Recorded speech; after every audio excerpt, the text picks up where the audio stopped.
Has it ever occurred to you that we don't really get to know people, not really well, until we know their stories, until we know a little bit about their life?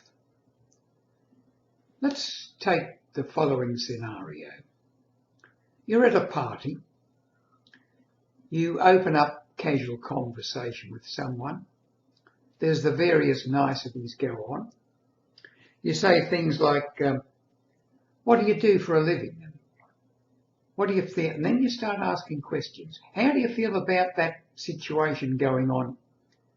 And then when you get beyond the questions, that's when, if the conversation proceeds long enough, you start telling a little bit about your background. You ask tentative questions about the person's background, they ask about yours, and before you know it, you're telling little stories about one another's life. Not at a deep level, but at a level where at least the person begins to understand where you're coming from, your viewpoint, and how you look at life.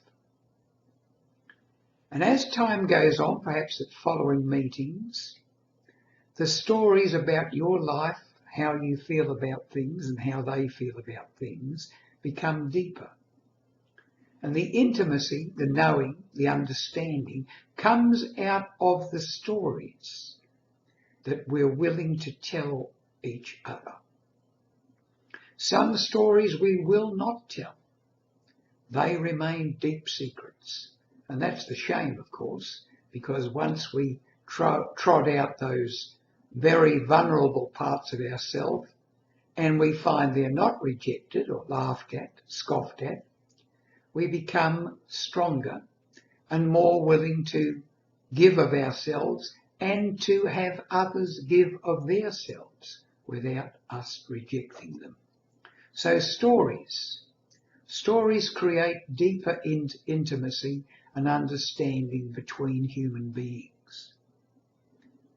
Become willing to tell your story. The more willing you are to do it, and to the more people you're willing to give it, the more free you will become.